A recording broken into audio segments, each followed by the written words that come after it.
come up with positive or negative. All right, good evening. This is the Tuesday, June 7th FinCom meeting.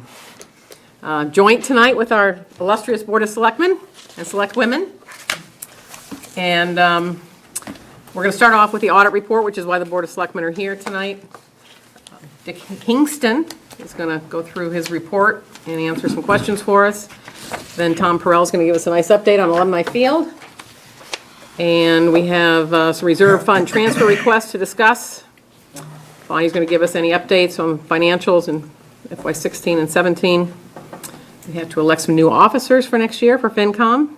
Yeah. And we're going to review applications for the FinCom appointee from the Board of Selectmen and talk about schedules maybe for next year. Or, I'm sorry, late in the fall. Late in the summer and early fall. There we go, we got it. Okay, with all that, I'm up. yes, could you introduce yourself and kind of where you're from? I know you do all that stuff anyway. But Dick Hingston from Jissy and Hingston. We performed the financial statement audit for the town this year. I want to say thank you for letting us do the audit, first of all. And I think these work much better if they were a discussion than a presentation, so feel free to interject a comment, disagree, ask a question anytime throughout it. Before I get into the management letter, I'd just like to say that I think the town did an excellent job managing its financial position again this year. Conservative budgeting allowed the town to regenerate and increase its free cash this year. So for those of you who have that financial statements, if you look at page 59 of the financial statements, that's the budget versus actual report. And that shows that the town had budget surpluses in substantially all budget areas, all revenues and all expenditures. And it's pretty close to the results that you had in fiscal year 14 too. And when I compare year to year, and they look very similar. So you regenerated your free cash and added to it. I think on the side of the financial, as I said, you have strong reserves. I think it's especially important in these times to sock away your reserve, because what I like to say is in bad economic times are good for Massachusetts municipalities and good economic times are bad. And by that I mean that in bad times, raises are 2% or something like that. And so 80% of your expenses go up 2%, and your revenues are capped at 2.5%. So 80% of your revenues are going up 2.5%. Plus, right now is almost unprecedented new growth time for the town. In good economic times, it's the opposite. Salaries are 4%, and you're still capped at 2.5%. So you lose in good economic times and you win in bad economic times. But if you're putting reserves away, then you're going to, when it does turn around, and it is cyclical, so sometimes it's going to be turned around, you will have reserves in place so that you'll be able to sustain what you've been doing now for several years longer than places that haven't had the ability or the discipline to maintain reserves. You also followed your financial policies and put a substantial amount away into OPEB.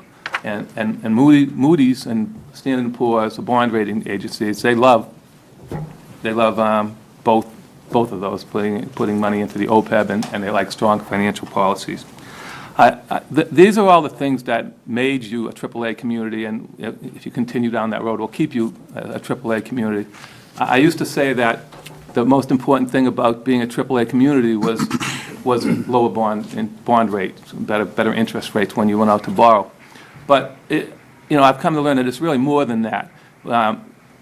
When businesses are relocating, they like to come to towns that are well run, and you also, because you have financial ability, you can offer tax incentive financing that other places might not be able to offer to allure places.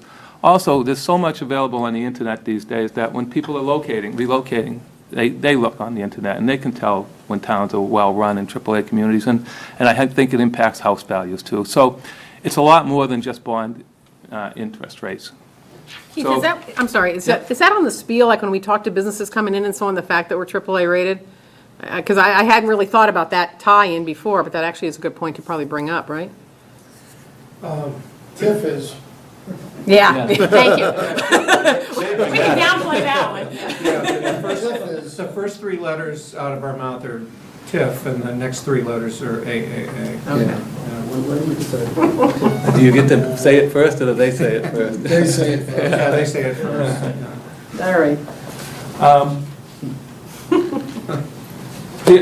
I was just recently, just finish up that thought. I was recently at a bond rating call for another AAA community. And the three things that they liked about that other AAA community was their reserves, their budget versus actual results, and their significant contributions to the OPEB. And the one thing that they said that they could have done a little bit better job on, they still were AAA, I mean, so they were very good, but they said they like to see financial policies, documented financial policies that are adhered to on a continuous basis. And so even among AAA communities, I think that you're up at the top on those kinds of things, because that's what they like.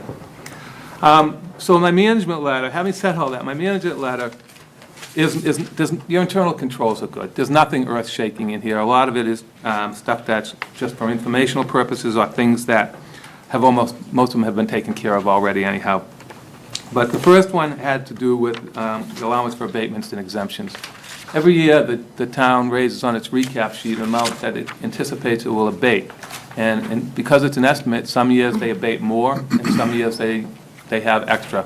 I think 2011 and 2012, they had deficits that were raised on the recap sheet. And for a lot of the other years, there's surpluses. So when there's surpluses, the assessors when the board of selectmen asks the assessors to release it, unless there's a pending appellate tax board case, they can release that excess. And it becomes a funding source that can be used at town meeting. So I believe that some of it's already been released in fiscal year 16, and Yes. some of it will be released in 17. I did ask the Board of Assessors last August to meet and review it, and they did release about $220,000 from one of the previous years, because they settled the Verizon outstanding cases for that. So they did do that in this fiscal year, back in September.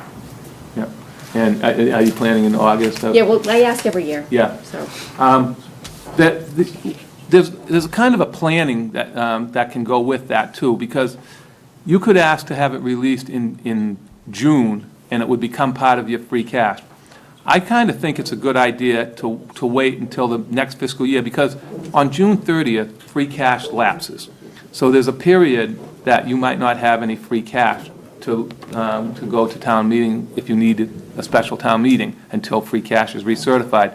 And if you ask for it to be released in July or August, that becomes your free cash for a period of time. So unlike other funds, it's available immediately Exactly. to use by vote at 30th. town meeting. Right, by vote at town meeting. Correct. Through June 30th, and after June 30th it closes. But Right. it requires a town meeting vote. Yeah. Okay. Yeah, so if you had done it in June and you hadn't used it, it would close out to your free cash. And Okay. you have to wait till free The cash full gets cycle, certified. Yeah, free, yep. so it's a nice available funding source for an interim period. Short-term Yeah, needs. yeah. Okay. The next comment has to do with unclaimed checks. This is a small comment, but it's just that some checks never get cashed, regardless of, how big or small they are, there's just some that never get cashed. And so there's a statutory process for doing it. It doesn't end up going into fine math money that you hear on all the time. It's something that you have a process that you have to follow, and after you follow that process, it becomes the town's money. But it has to be advertised and put on the town's website. Surprised to read all that, because I'm Yeah. in business, after 6 months, Yeah, it's gone, Yeah. right? yeah, yeah. So, the next item is informational more, and it has to do with governmental accounting standards boards, and they issue the standards for all governmental financial reporting. Over the past couple of years, our management letter has stated that there's going to be, we're going to be reporting your unfunded liability and getting you ready for it, and this is the year.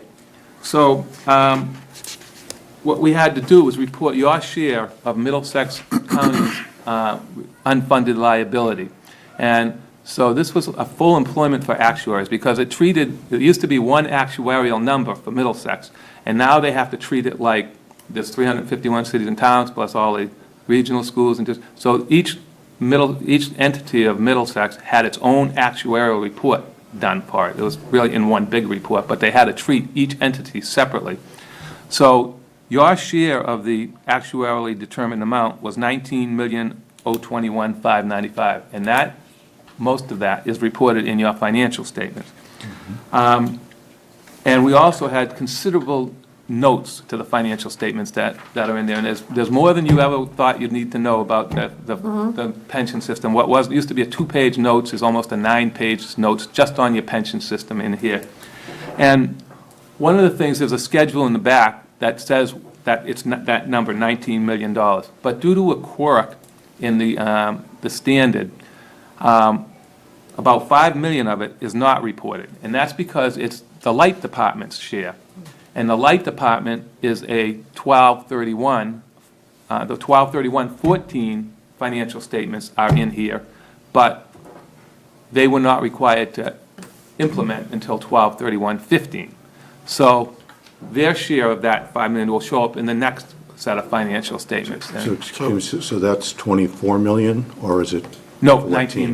19 million in total. So the 5 Oh, is so in it's the five. numbers. I see. Part of it. Yeah. So it's Your 14 fin- plus 5. 14 plus 5, yes. Okay. Okay, all right. Now, isn't this the one, though, that Steve has said there's a plan to get this done, Yes. right? So this isn't like OPEB where it's a hope and a prayer they're No. gonna get there. This is a No. plan, right? Actually, that's one of the things I was going to say. Okay. Is I don't believe that this is going to have any impact on your, on bond ratings, and for a couple reasons. One is because you're on a, Middlesex and all Massachusetts retirement systems are on a funding plan. And initially, the whole thing was supposed to be funded by, I think it was 2028, or 2026. But a couple of declines in the market would have made it so that the governments would have had to really increase their assessments. And the legislature backed it off a couple times. So I believe it's 2034 now that it's going to be fully funded. So they look at it with, some other states don't have funding plans in place for the retirement systems. So they look at Massachusetts well on this. The other reason is that they knew about it anyhow, because if you looked at the old set of financial statements, it didn't have it in yours, but they could look in the notes to the financial statements and say, okay, this is what Middlesex was, and there was a place where it told approximately what your approximate percentage was. So it didn't do the math for them, but they could have looked at it and do the math themselves. So, I mean, they could approximate that actuarially sure they did. determined amount, and they did, you know, Sure so they it was no surprise to them. So how does this get, is this like some of the cherry sheet back and forth, somehow if money comes out? How does? No, it's a- So we're not it's writing them a an- check, are we? Yeah, Yeah, we yeah. are. We are? You write them a check, yeah, Every year, yeah. yeah. I did. And Interesting. As part of the budget, there's a separate line item for retirement assessment, and that's combined with payments directly taken from the employees' paychecks, their contribution amounts. So what used to happen is, that created the unfunded liability, was that, like, you know how Social Security worked as an employer match? And, well, there was no match before. So if somebody worked 25 years for a town, they'd throw their 5% in, or 7%, but back then it was 5%, and into the retirement system, and then they'd say, okay, Dick's retiring, it's time for you to start paying your share of his retirement. And so that's how they didn't have any funding in there. So now, the bill that you get from the retirement system has to cover that, plus they take a share of my unfunded liability that I retired, plus they put money in for current employees on a current basis, the way a match type of thing would be, plus the unfunded share of the liability. So there's 4 parts where there used to be 1 part.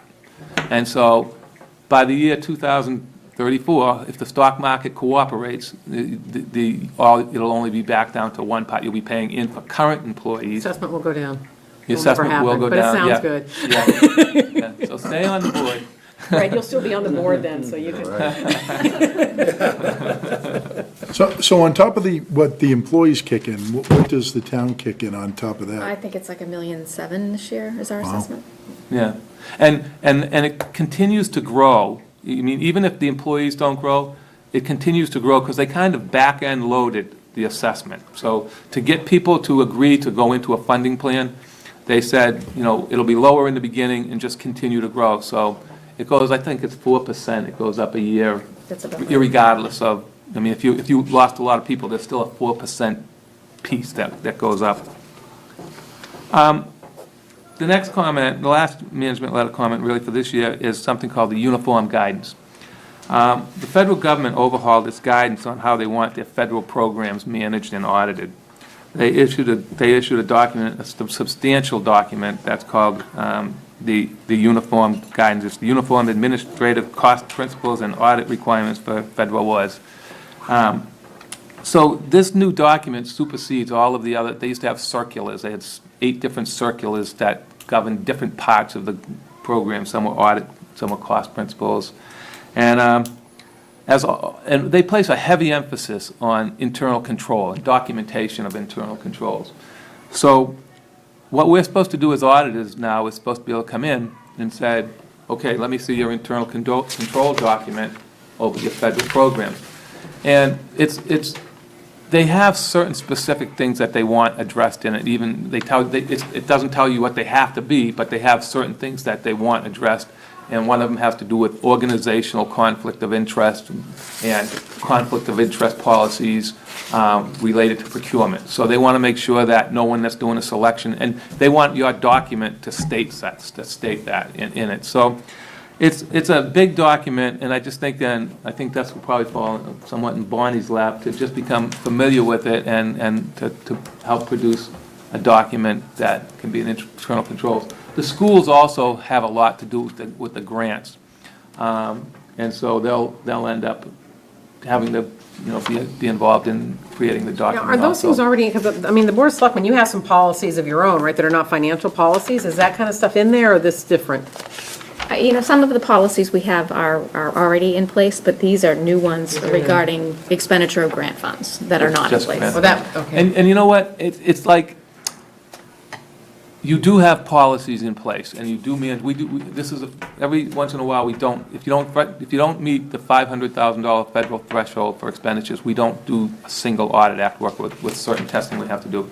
Very seldom is there findings because of you don't follow the requirements. So you do have policies in place. It's just that they're not documented, they're not written down. It's just people do it this way because they've always done it that way, and they usually do it right, but. I just, all that, the conflict of interest stuff, especially with procurement, I would think that would be covered 10 different ways in Well- 5 different places already. Yeah, Yeah. it pretty much is. Yeah, Oh. yeah, it is. Oh. I'm sure it is covered in Okay. your internal policies, because it's a 30B thing too, so. Right, and it's a yeah. part of the training that we all have to do to even be on a board or anything, right? So are we covered, or do we need No, this well, incremental? there's some other work that we need to do on this. One of the examples is around payroll for a particular grant. So if the schools have a Title IX grant or whatever, and you charge somebody's payroll to it, you need to be able to provide the documentation or some certification now that says that that employee worked on that particular program for those particular hours. Where in the past, it's been, we budgeted for a full-time, 2 full-time people to be paid from that grant. It was budgeted that way, and they're doing the work on the program, but nobody is necessarily certifying that, it's another Actually work step. on those. Yes, it's another step. And there's a question, we were talking earlier today about, well, what if they're sick? I mean, does the grant, they're not working on the grant when they're sick, so there's a lot of little components that need to be looked at as part of the documentation. Yeah. The next thing was this last little piece that I handed out. And what this is there's, you might have seen it on the news, there's recently new requirements related to overtime issues from the Fair Labor Standards Act. They changed the thresholds on who can be treated as a salaried person and not be required to have overtime.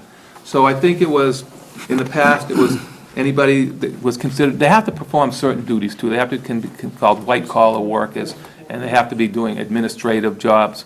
And so they address what qualifies as that. But the private industry, the federal, state and local governments are a little different than private because they can give comp time, and private cannot. So, under the new guidelines. But the comp time has to be at time and a half. So it changes, somebody has to, anybody that makes under $47,000 can't be considered salaried and not get overtime or comp, time and a half comp time. So this is another one that I gave it out, I kind of said this is something that everybody should be aware of, and the treasurer's office is, I'm sure Ian is up on that and stuff, and I just wanted something I think you guys should be aware of. And you know, one of the things in the past, Excuse me, this is in effect now, it's December of 16. Yep. December of 16. Okay, so, It's the end of the We year. have to Yeah. do the work now. Yeah, so. Does it impact us a lot? I mean, but does that, well, but I'm just thinking of, that we've got a bunch of summer kids coming in, we've got seasonal people. Yeah, that it shouldn't affect it, Okay. and we've actually done just an initial look at the town classification plan, and we think we're pretty good where we are right now within the town's classification plan, but we do recognize that there's some work on the school side that we need to do, and we think that there might be some issues that we need to address over there. We did, send a note out, inviting some discussion, so they'll review that, because we just initiated it this last week. And is it December 16 going forward? Yep, December 1st of So 2016. it doesn't No. count the first 5 months of the fiscal, or 4 months of the fiscal year? Nope. So we don't, okay. Yep, you're good on that, yep. Okay. And in the past, governments, state and municipal governments, especially smaller towns, could be, not your size, but smaller ones, could be a little bit slow in implementing things like this. There really wasn't that much oversight by the federal government, that nobody came out and checked your stuff. In the last year and a half, the Internal Revenue Service has come out to a lot of communities, medium-sized communities, your size communities, and has been looking at things like this. I have a client that I don't do the audit for, but I do some consulting for. And the IRS came out and they looked at employee versus subcontractor, and this, if somebody is not in the retirement system, they either have to have an OBRA account, which is a similar, or Social Security taken out of their pay. They looked at I-9s and W-9s, and as a result of the audit that the IRS did, this community had $150,000 in fines. So they're coming out, and because they went back, once they found that there were issues, they went back 3 years. And if they had gone back more, there would have been more. So it's important that you implement these things, because the IRS is now, they're coming out, and most of the communities are buzzing about this stuff and hustling to make sure that W-9s and I-9s are available on hand, so. you just hear about how the IRS doesn't have enough staff, you think they'd be going after the millionaires, Yeah. They're billionaires rather than the 100,000 Well, at the town. I can tell you that they didn't pay the guy that was doing the audit $150,000 to do it. So they laid out on that one. But, yeah. Well, all right. Excuse me, as far as FLSA, we're all set. I mean, we've taken care of all our unions in regards to the overtime too, right? I mean, that's through CBAs, we're in good shape Yeah, also. you can take care of it. You can talk Yeah. about comp time and Exactly. Yep. Yeah, I think So- we're in good shape on both Yeah. ends. On the town, the bylaw employee side, I think we're in pretty good shape. We might have 1 or 2 positions that we need to double check. Our concern is more on the school side. We need to Okay. make sure that we're compliant. All right. And have we notified The school? Mark, Yes, Steve, Mark? and yes, them? we did that last week. Okay. Any type of response? Not yet. I'm shocked. I mean, we need to, will. we need to really start reeling those folks in too. I mean, because it's gonna impact us as a town, Right. as a community, so, we can't let this slide, We agree. period. And as the board, I mean, I'm only speaking for myself, but sometimes we get a little busy in our lives. So my expectation is that Keith, Bonnie, keep us informed and let us know that when you need us to step up, along with the finance committee, so that we can all get together and make sure that, we're not getting fined $150,000 Blue, right. due to some oversight of the school system. And we did agree that we'd come back at least before August to kind of take a look at all of these and the new, because that's when you get the new employees start to get processed, Right. so. I know, during the CBA, during our negotiations, we had Fred come down and talk brief and all that. Are we involved with the negotiations with the school side, FinCom? Well, we haven't started yet, so. Well, in the previous years. Okay, so I mean, that's something that's gotta be addressed also. Yep. You know? By statute, the selectmen or designated is supposed to be part of it. Well, I think it was Keith that was Yeah. part of that. They don't really mean this is the final rule, do they? No, this is what the ultimate, this is it. This is the final rule today. Today, yeah, Change. Right. yeah, they'll have more rules. Yeah. Wouldn't it be nice though? Yeah. Good, we don't have to learn anything new, right? Now, Littleton participates with Yeah, Neshoba earlier, Valley years Tech. ago when it was first implemented, they used to fight you at the end of the process. Do we have any liability if they don't do, you know, we send kids there and send them Well- money? And do we have any liability if they aren't doing it? I just. No, that's a is there good question, technical- because, you know, you don't have any liability as a corporate entity other than anything that happens to them gets assessed to somebody else. So, But if there is a big penalty, there's likely to be an assessment split back Right. to us. Between the Correct. participating municipalities? right, So that would be something for us to ask our rep for the Neshoba Tech to make sure that they're doing what they Yeah. should be. I have no reason to think they aren't, Yeah. but it financially could have a tentacle back to us yeah. from a financial fine standpoint. As far as the financial statements go, you have a clean Can opinion, I just so, add one more thing to that too? Talking about the Neshoba Tech, which is a great point. Any communications in regard to this, let it go to Charlie Ellis too. Kind of bring He's him a a rep on little. that committee. This new superintendent too, which I Yeah. don't know if any of us have met, I didn't get the No. legislative. I have not met the new superintendent. That may be another, if you could blast that in there too, Bonnie, just say, how about the new superintendent coming to one of our meetings? Well, we can go there. Well, we Oh, go there, we we can go go there there. for breakfast. That's right. Yeah, it's a good breakfast, isn't it, Keith? As long as it's late enough in the year that they've learned how to cook, you can't go around.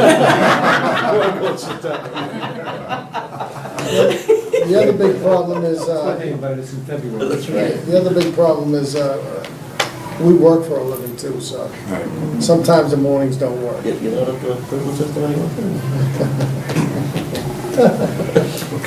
Are we gonna talk more about the recommendations? Sorry. No, go ahead. I'm just curious, I mean, to that point, getting a little bit more concrete, I've heard a couple different suggestions and things we need to do, so how do we know what are the next steps and who's gonna own them and? as far as the uniform For- bags, No, just in general, you went through all the different areas, for instance, unclaimed checks, I thought there were some good policy recommendations in unclaimed checks, are we gonna action them? I think Steve that's Steve's. Typically, what we do is if you keep going further into the report, you'll see, Actually, I should've- yeah, should've the stopped. items that were addressed last year, and we'll follow up on them, so we always You know, address the them. reason I stopped Okay. it before it was over is that, I shouldn't have, because what we do is we put the prior year's comments in, and the current status, and all of them were implemented or corrected. Okay, So I so should the have plan is to said, top there was- them all. Yeah, yeah. this is my Good question. nap for Yeah. the next. Got it. That's good. Okay, thanks. But- Yeah, the finance team is very attuned to the report that Dick is gonna write next year. Yeah, And so we're focusing on the recommendations, the audit findings this year to make sure that, that we can report that it's been corrected or Right. addressed in Gotcha. the next one. And I approach these that, we pay him to find issues, and, I expect that there are going, nobody's perfect, there are always going to be issues, there are regulations that change. Well, then But- let's not pay them. That's,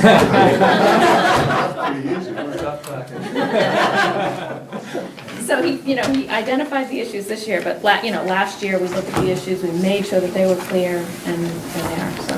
Great, thanks. I have one question for you, Dick. Sure. How do we compare with other like-sized communities that you run audits on?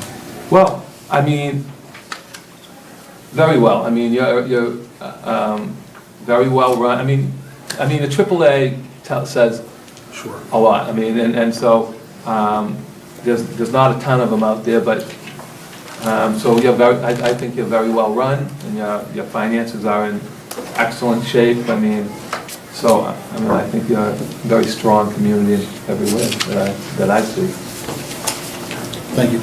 Can I get just one question, it's got to see Chief here. The detail issue, we're still running a deficit. Can you kind of bring us up to speed with that, chief? As to what, it says that your deficit equals. Well, you know what it is? What is owed. Well, what happens is, so I say that there's a receivable for the deficit. So what happens is you pay, if, like you're starting today, Yeah, somebody works a detail, and you have to pay them. got it. And then you send out a bill to somebody. Understood. So you'll have a deficit in the account, but you'll have a receivable to offset it. As long as the receivable offsets the deficit, it's just a matter of the timing of the cash. Okay. But you have to monitor the receivable to make sure that they don't get old, or a company doesn't go out of business, Right. and that I kind guess of that's thing. what I was gonna ask, how was that? I think that's why there's probably no doubt on it this year, Jim, and not that, we're doing well. We were down to what I thought, we were down to like $38,000 in deficit just because of the billing. It shot up right now, but that's because, Yeah, I get it. no, that's because of the Verizon strike at $100,000 a week, but, Yeah.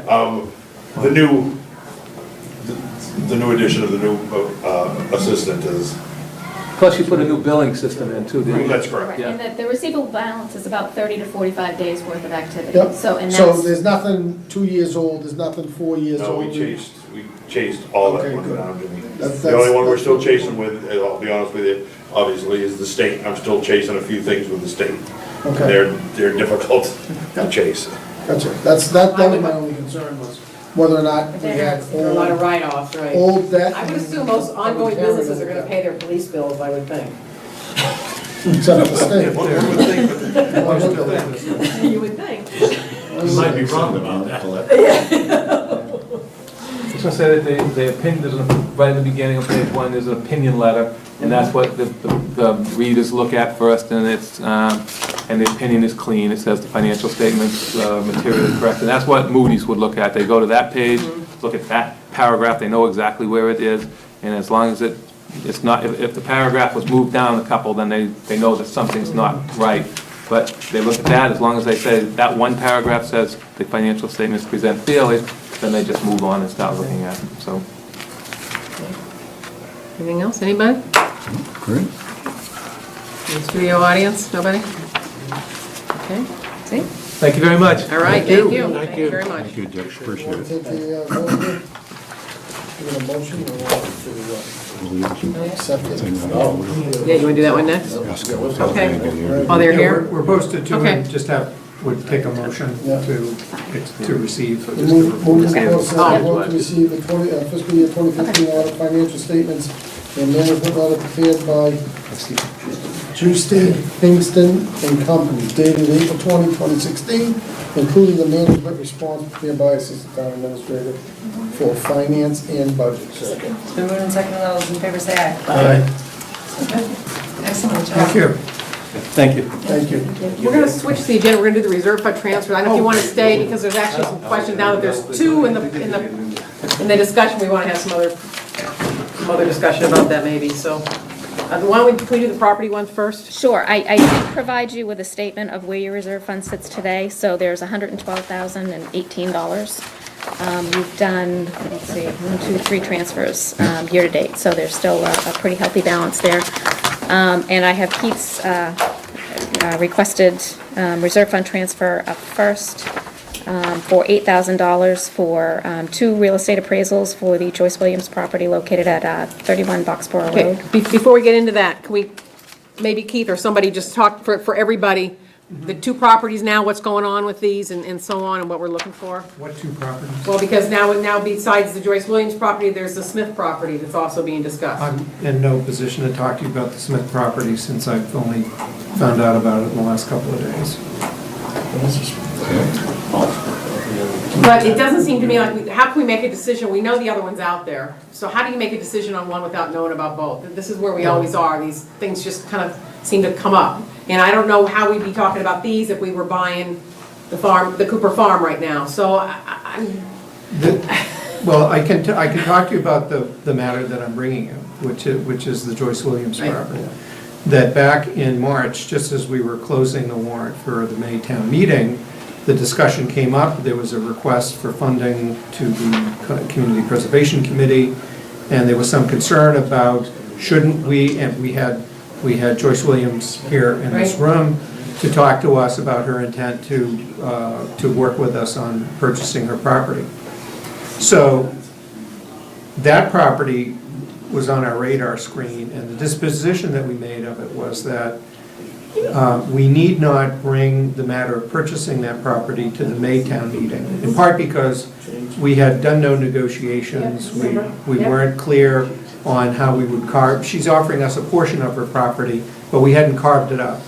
You know, ostensibly, it's a 60-acre parcel for which she wanted to retain the front 20 and sell the town the back 40. We had identified that we would want to pursue the land grant application, the local assistance for natural diversity grant program that the state offers once a year. The deadline is July 13th, and that we could submit a grant application for $400,000 towards the purchase of that property, and then bring the matter of acquiring the property to the November town meeting. So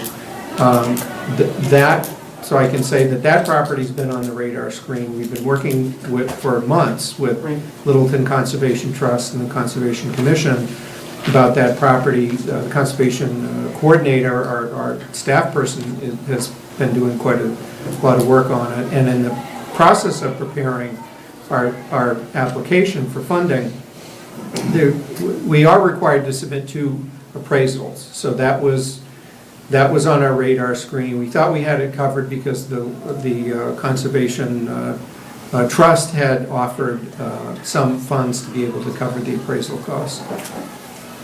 What also came up, though, and significantly, was a question about how many acres does the property consist of. That according to the software that we use for our assessing programs, it's 45 acres. According to the deeds that we had town council research, they all say 60. And 15 acres is quite a difference at $57,000 an acre. It's $855,000. So before we struck a deal with the seller, we wanted first to we saw we had to do a survey of the property so that we could meaningfully conduct negotiations about what to purchase. So the survey costs somewhere between $15,000 and $16,000, round up, say 16. As it happens, just in the last few days, Joyce Williams has offered $10,000 to the Conservation Trust, in addition to the $6,000 they'd already put on the table for pre-acquisition expenses.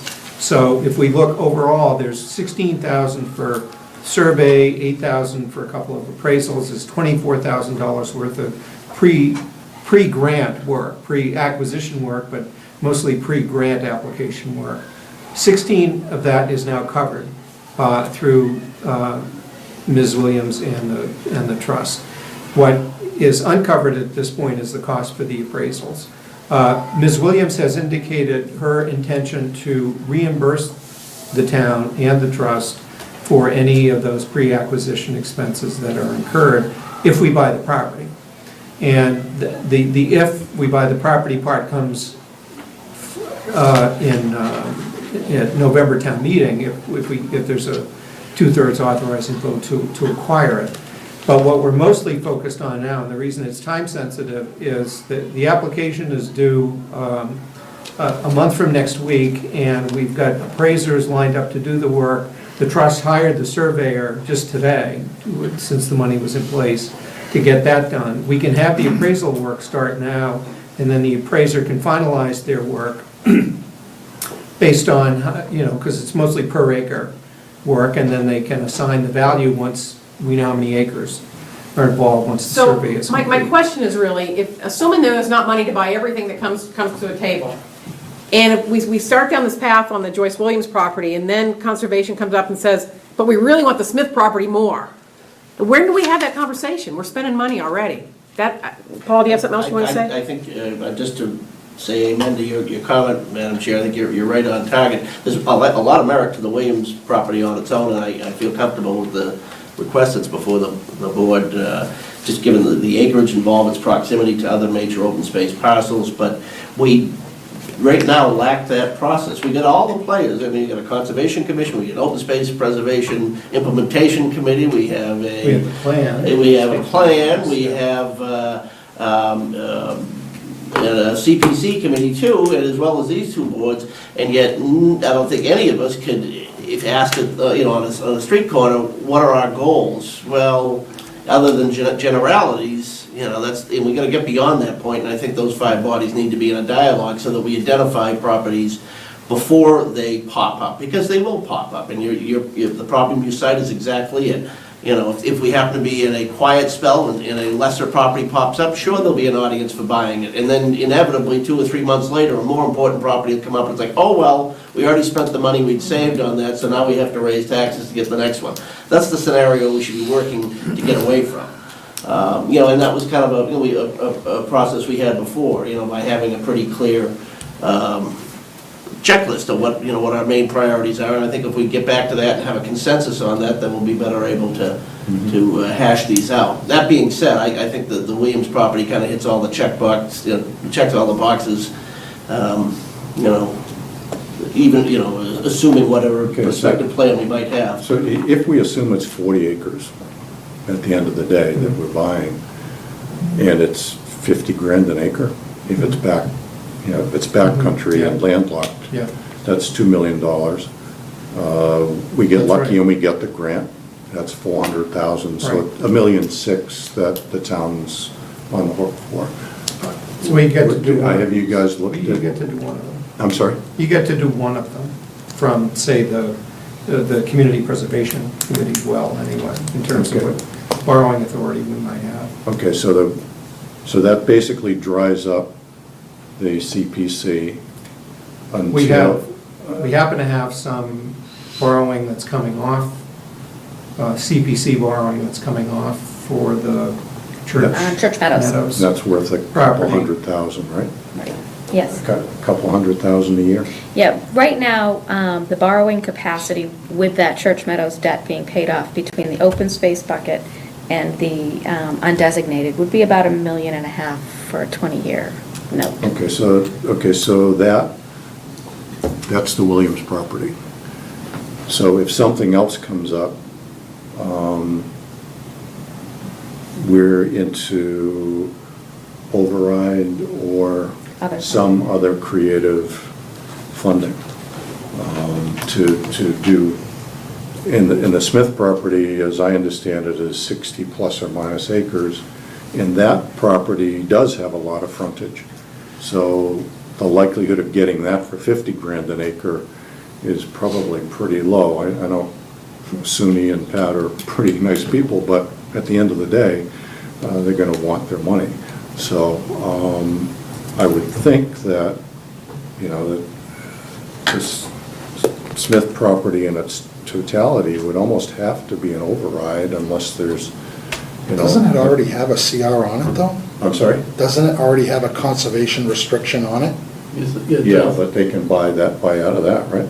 Well, Not that I'm Not aware Not of. if the holder of the CR No. doesn't give it up. It's just, it doesn't have public access. It's got a CR, but no public access, is what I read the other day with the email that came It's over. more than just a chapter land that they can pull it out, it's conservation restriction, right? Deed. Right. So you can't build on it, so that Well, land's worth significantly less. Does all the property have the restriction, or just the lowlands down across? I don't know. I thought it was just the lowlands down across from her house.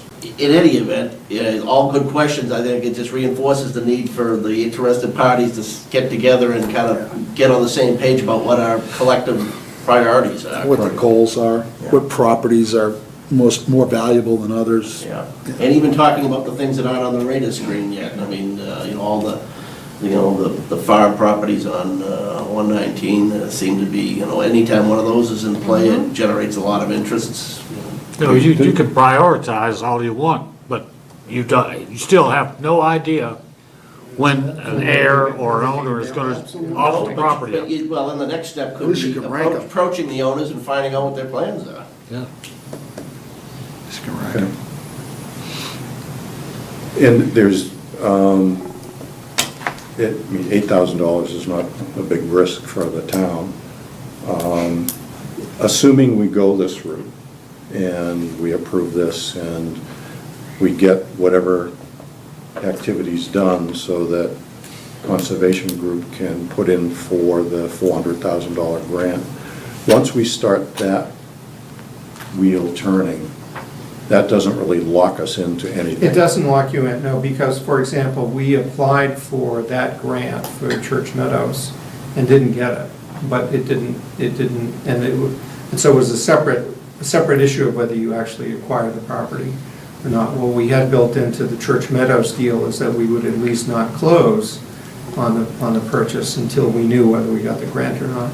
We haven't negotiated a PNS agreement on this property. We're still in the talking stages of how much acreage it is. And what we're looking at is to just get enough information and so that we can apply for a $400,000 grant for, which the fall town meeting would then have the issue of whether they want to acquire that property or not, with or without the grant.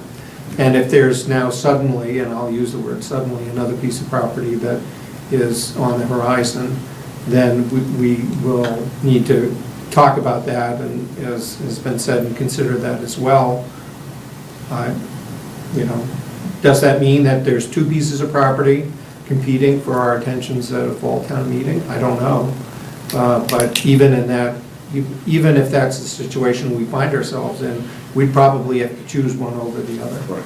That's the only point, and I think that's where Betsy was coming from, is that it's, the lawyers are sending letters already on the Smith Someone's property. suddenly in a hurry to get Right. something. No, done, absolutely, yeah. We move at the speed of government. So. Well, there you go. But it is the sense of the Board of Selectmen that, Keith should set up the meeting that Smith's lawyer has asked for in the next month or whatever. Well, I think this But- is part of the point, it's almost a bit of a waste of time. If we can already see the end game of this, it's not vying for top two, is it worth it? Is that part of the question? Meaning Cooper and Joyce would go to the top and Smith No. would be number two? No, I'd throw in another parcel that we haven't talked about, and that is that there is a 5-acre parcel across the street from Joyce Williams' property, which Mass DOT is declaring surplus, and that the Board of Selectmen has expressed interest, and on behalf of the Conservation Commission took a vote in looking at the town acquiring that property for fair market value, which is what the administration's policy on. So maybe that's $200,000 in another open space buy. And we just had people in last night on the remaining parcels of the Sanderson property too. Right. So The- that's a the two- phased The development. two on Boxborough, at least, it's one across the other, and there's, to look at a map, there's sort of, Continuous.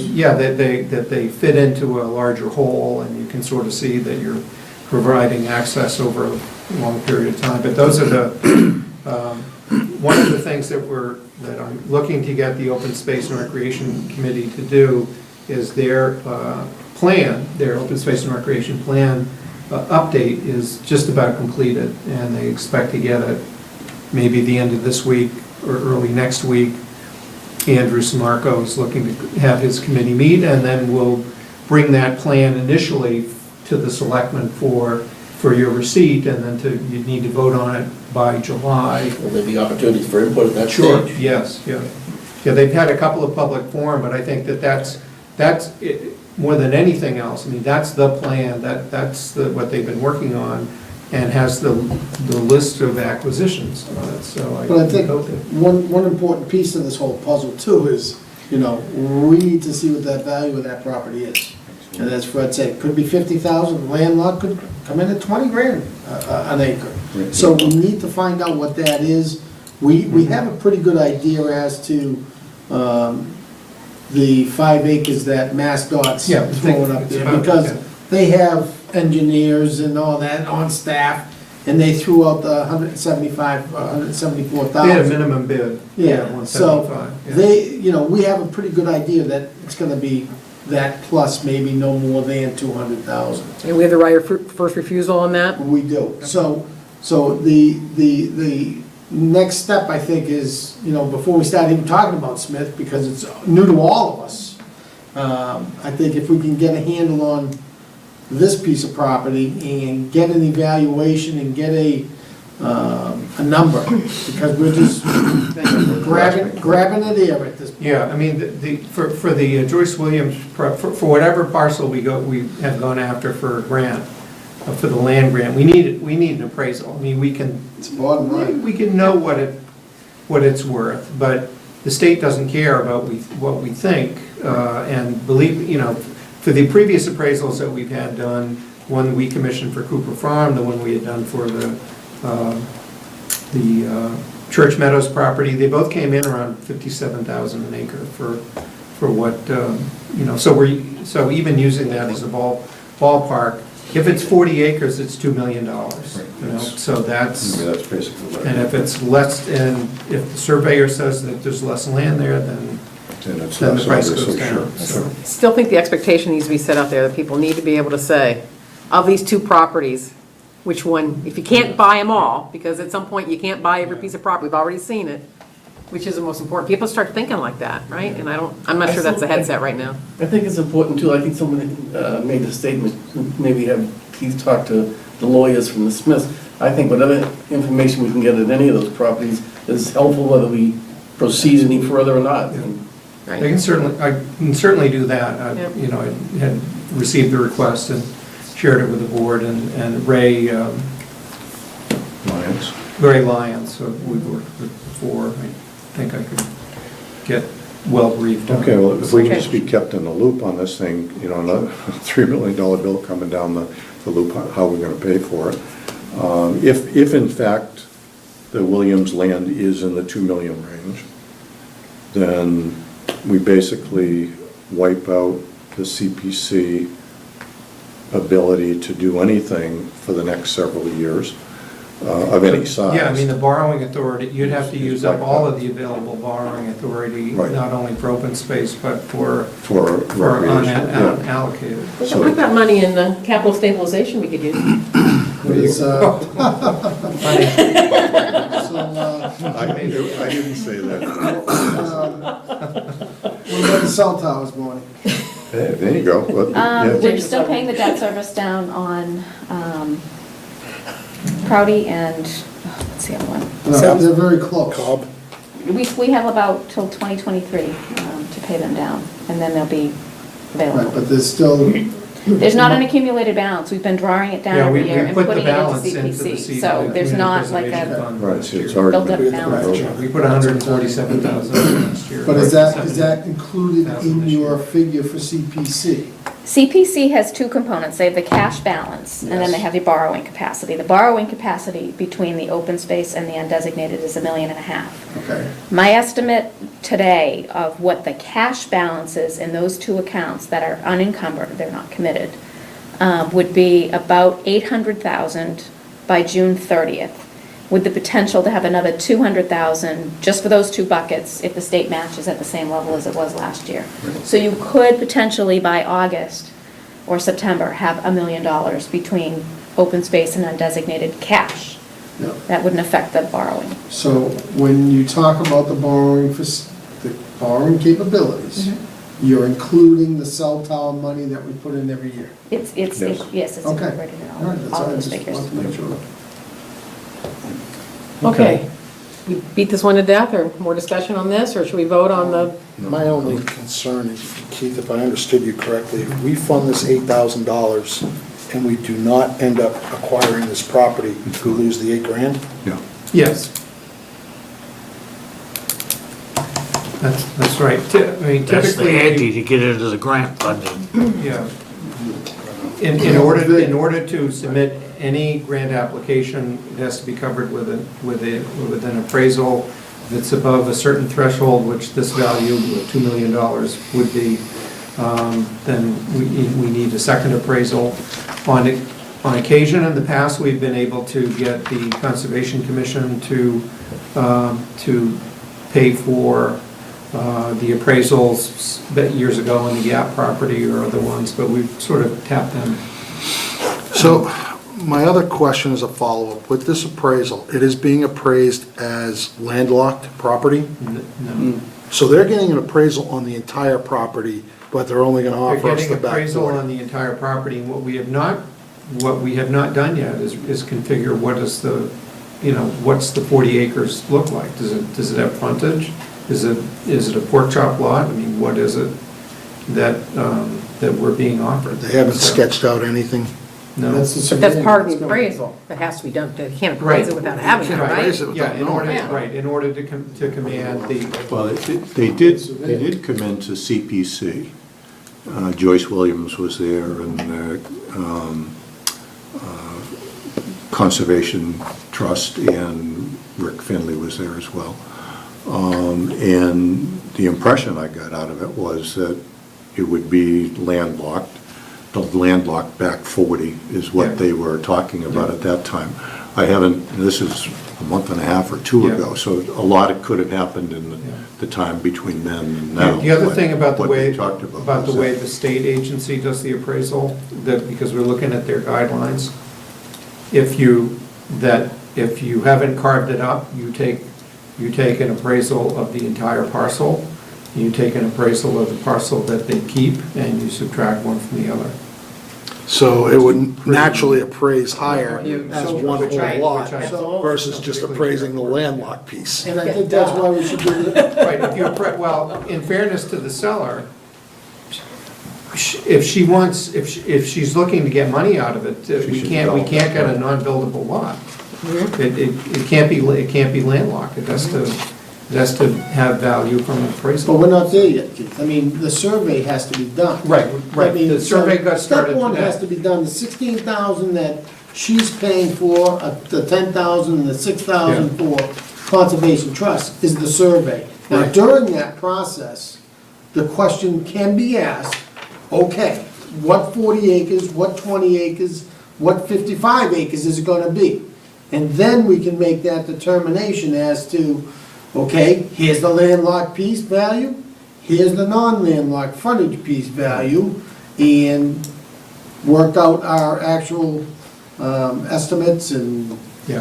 move our way on. Yes. But I think the first- Survey first and then appraisal. Well, the you're trigger saying. on the Yes. survey got Yeah, the pulled appraisals- today. the survey's gotta The be done. the appraiser would be selected and put into place to, begin their work preliminarily, and then will finalize what it is that they're gonna appraise as the, once the survey. Selected by us, by you essentially, right? Yeah, Appraisal? yeah, through the and so, Conservation Commission. you know, whoever it is would be informed of these dynamics, Yes. yeah. But again, the survey's gotta be done first. I mean, you Sure, don't right, know where the yeah, money- doing the survey where the first. land is. Yeah. I mean, the discrepancy of Conservation Commission does our not have it. software and the deeds have to be reconciled. Yeah, the conservation The coordinator is conservation the, group does not have the other 8,000 Correct, that they could pay. correct. Oh, let's move the question. Okay, go for it.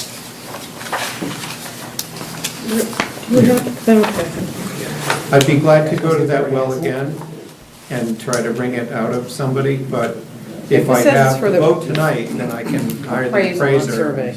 Appraisal. while we're trying to shake the tree of others. So, So we're, I'm I sorry. need the vote tonight. Okay, the discussion we just had, though, is do the survey first and then the appraisal. But what we're asking here is to approve money for the appraisal. I don't, because the cost of the survey is Survey. covered. It's already covered. All right. The uncovered is the appraisal, and for an appraiser to produce an appraisal that's due a month from now, I gotta hire Okay. the appraiser now. I'd like to ask that we put a contingency in here that states that what we're paying for the appraisal, we will know what we're appraising, to make sure that that's in there, that that's covered, so that we're not just putting money out there, and they haven't, for some reason, they don't have the survey done, and we're kind of guessing at what we're buying. You all right with that? We're preparing an appraisal that will meet the very exacting standards of the state and federal government. Yeah, but we want to make our, I mean, but you said the state government could say appraise the whole property, even the part you're not going to Yeah, get. yeah. And so we're saying, we don't want to spend money on that. Exactly. If it's part of the application, we have no choice. I will do what the state agency expects me to do But- with the grant application. No, but what you said was, the Yeah. state said one way you could do it is do the whole property, and then do this other part, and then, or then say, okay, well, you're getting 30% of it, so take the 30%, and we're saying that wouldn't be appropriate. But they don't require us to do that No, way, they we don't can require say. it, but it is one of the ways Right. that you can determine the value of the back 40, and it's not a way that I would like. I would like to. Okay, and what we're I would saying like is to we have don't wanna pay intrinsic it that. value. I would like to have To intrinsic value. maximize the value of the back 40 should be the phrase there, but So how do we work that so that that doesn't happen? I mean, you're saying you wouldn't like that, but how do we make sure? Surveying, Well, because- the surveying piece and the Because we signed, negotiation piece. because the selectmen will sign the P&S agreement. Yeah, I mean, the survey has to be done with, obviously, the Williams, right? Yeah, no, I get it. Correct. So- I understand. The so survey let's- has to get done regardless. That's no matter Okay, what, right. right? Then we can come back and say, here's how we're gonna do the appraisals. But for now, we need to have at least somebody But what on we're staff. approving here is money for the appraisal though, not the survey. Correct, Right. correct. I came here, I requested time to talk about survey Yep. initially because, and. Well, I'm glad to and I hear that needed they're more, paying for so it. I I'm glad to hear started that. out for 15 and I'm ending up with 8 for something else. All right. So our expectation is that we're not just doing, when we get to the appraisal stage, it's for the property we're gonna get as it is. And if it's landlocked, that's what the appraisal is, not of the whole thing. Because otherwise, that's still, I mean, it's just If it's an not. appraisal for a landlocked piece of property, it's not even gonna be worth $400,000, so. It's not gonna be a competitive grant. Okay, Move we approve the reserve fund transfer to fund appraisal for the Joyce Williams property at 31 Boxborough Road, needed to support the town's application for a grant. Amount requested is $8,000. The account number is 100-0123. Second? I'm sorry, He's second. Tom second? Okay. okay. Any other discussion? What country is Marilyn in, by the way? I just noticed she's missing. Yeah, she's on one of her excursions this week. So, all right, and, all those in favor? Aye. Any opposed? Okay, Thank you. all right. Sort of like town meeting, you spend 2 hours on an $8,000 item. All I $20 can do million goes through. is say we won't do, won't do anything Stupid? unwise. I know you won't.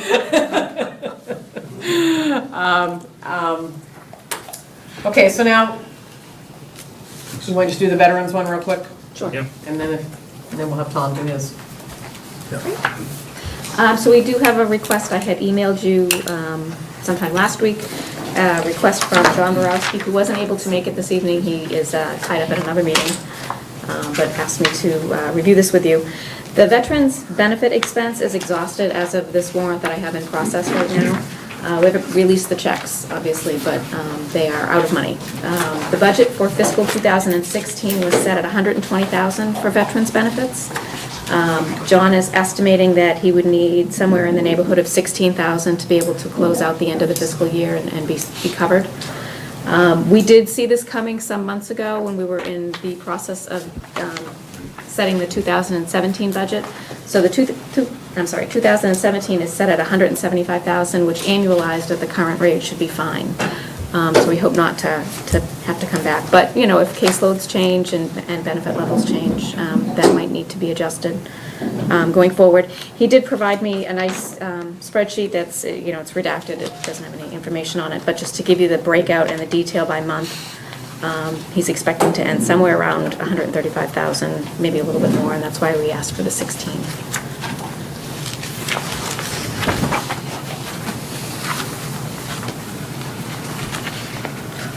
All right, any discussion, or somebody want to make a motion? So we approve the request for reserve fund transfer for veterans' benefits expense exhausted. Attached estimate to close the year is 16. $16,000 to the account number 100-0544. Second. All in favor? Aye. Any opposed? Okay.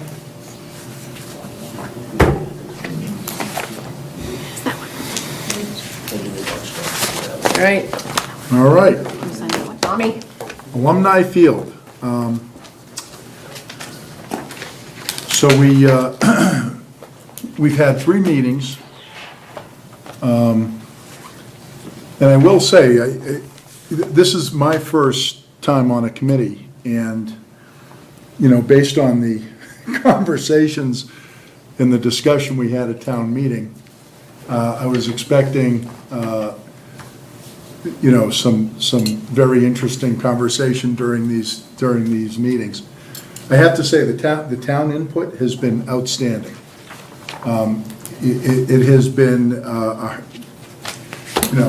harmonious process so far. And we've got a lot done. So we have an RFQ that went to the PMBC last Wednesday with a scope of work that includes both, a request to include grass and turf. The RFQ is for design? For the design, yes, I'm sorry. No, it's okay. Okay. For the design of renovating Alumni Field. Yep.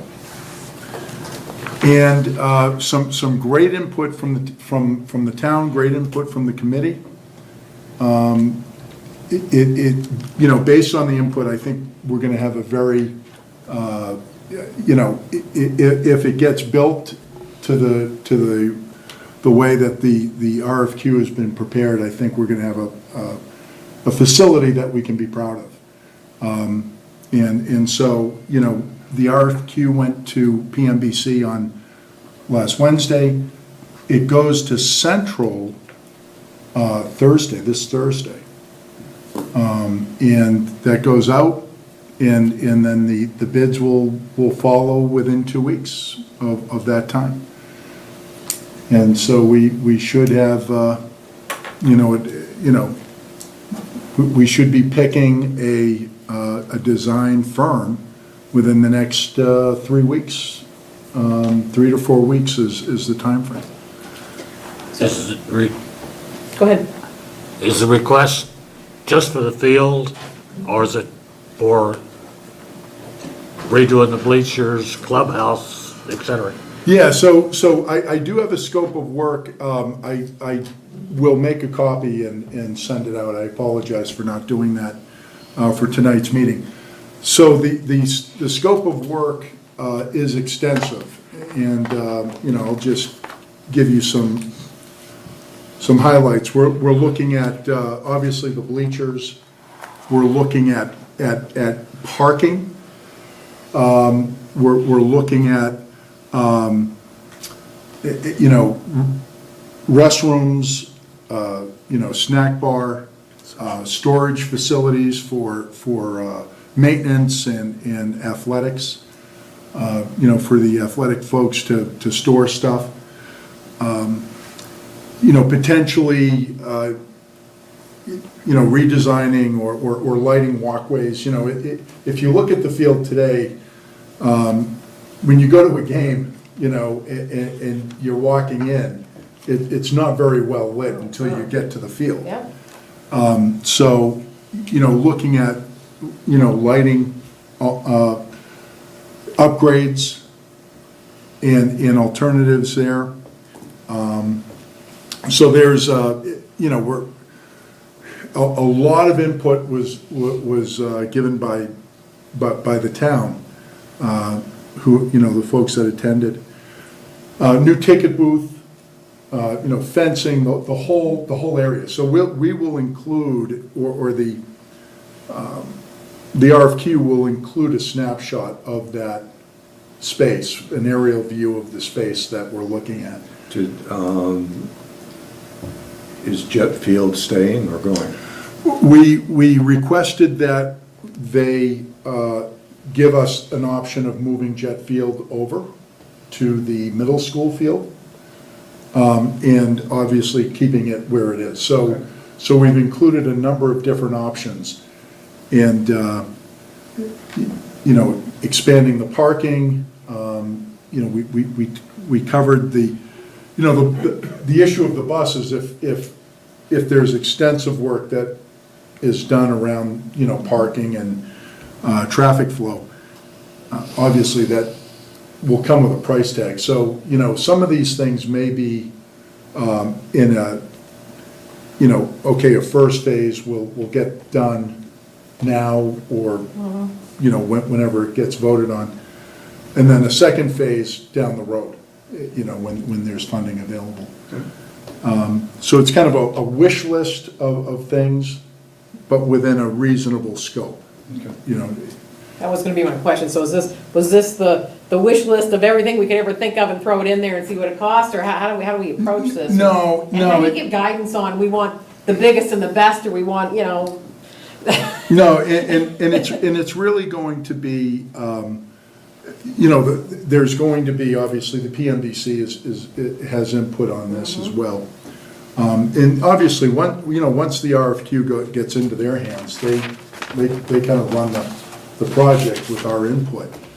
But it's something that obviously we need to, as a committee, whatever we come and recommend to the board to bring to town meeting, it's got to be within reason. I mean, we can't show up with a $10 million project, that'll never happen. It's not Texas. Right.